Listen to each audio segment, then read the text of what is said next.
सिद्धार्थनगर को मुख्यमंत्री योगी आदित्यनाथ ने सौगात दी है। 1885 करोड़ की योजनाओं की सौगात दी गई है और मुख्यमंत्री संबोधित कर रहे हैं। आपको सीधे लिए चलते हैं। को टिकट दे दिया, लेकिन जब भाषण कर रहे थे तो ऐसा लगता था कोई 40 साल का नौजवान बोल रहा हो।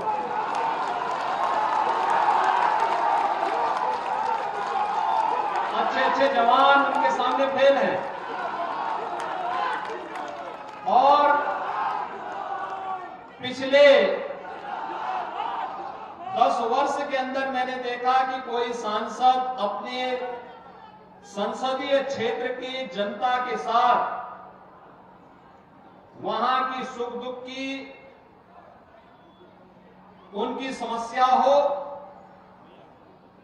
विकास से जुड़ी हुई कोई समस्या या आपदा से संबंधित कोई समस्या, जितनी त्वरित और जितनी सहानुभूतिपूर्वक वे यहां के गरीबों के साथ, गांवों के साथ जुड़े हुए हैं, अन्य इस प्रकार का जन सांसद मिलना बहुत कठिन है। और मैं इसके लिए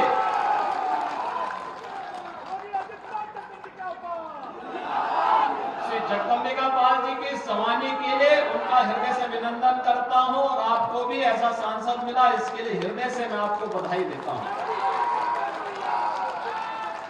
बहनों और भाइयों, सिद्धार्थनगर जनपद आज आकांक्षात्मक जनपद से उभर करके एक विकसित जनपद बन रहा है। आकांक्षात्मक जनपद यानी पिछड़ा जिला ये था ही इसलिए क्योंकि यहां पर बुनियादी सुविधाएं नहीं थी। शासन की गरीब कल्याणकारी योजनाओं का लाभ किसी गरीब को नहीं मिल पाता था।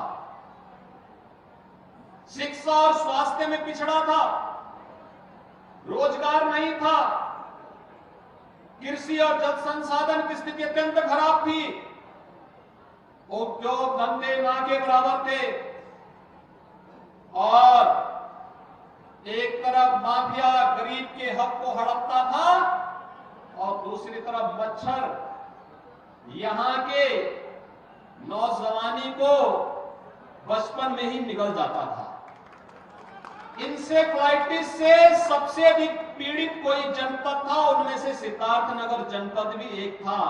मैंने अपनी आंखों से पिछले 30 वर्ष के अंदर हजारों बच्चों को इंसेफ्लाइटिस की महामारी से काल कलवित होते हुए देखा है। उन बच्चों के जीवन को बचाने के लिए सड़क से संसद तक लड़ाई लड़ता था और तब मेरे साथ भले विपक्ष में उस समय श्री जगदम्बिका पाल जी रहे होंगे, लेकिन मेरे साथ तब भी वहां मेरी आवाज के साथ आवाज मिलाने का काम करते थे। तो विपक्ष का एकमात्र सांसद होता था जगदम्बिका पाल।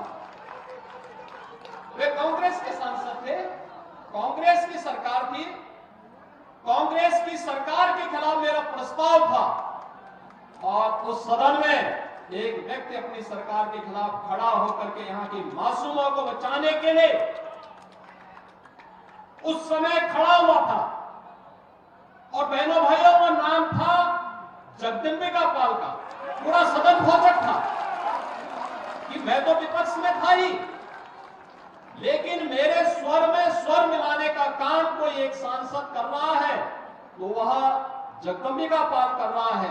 और बहनों भाइयों, आज जब हम लोग आज कह सकते हैं कि सिद्धार्थनगर जनपद अब इंसेफ्लाइटिस से मुक्त हुआ, बीमारी समाप्त हुई, इसके बहुत सारे कारण हैं। हमने मच्छर भी समाप्त किया, माफिया भी समाप्त किया और जब मच्छर और माफिया समाप्त होता है तो बीमारी भी समाप्त होती है और बीमारू राज्य की श्रेणी से, बीमारू जनपद की श्रेणी से उभर करके, आकांक्षात्मक जनपद की श्रेणी से उभर करके आपका जनपद भी विकसित जनपदों की श्रेणी में आकर के खड़ा हो चुका है। ये विकास की योजनाओं का परिणाम है। आज यहाँ पे अच्छे विद्यालय बन रहे हैं। मैं सुबह समीक्षा कर रहा था सिद्धार्थ विश्वविद्यालय का।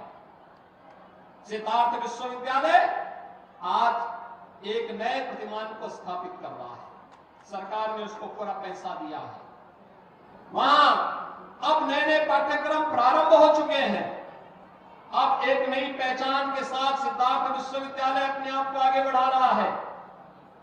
तो हर घर नल योजना, स्वच्छ भारत मिशन यहां के बच्चों की बीमारी को पूरी तरह समाप्त करके यहां के लोगों को एक नया जीवन दे रहा है। और इन्हीं खबरों के साथ मिड डे में अभी के लिए बस इतना ही। आप देखते रहिए कशिश न्यूज। नमस्कार।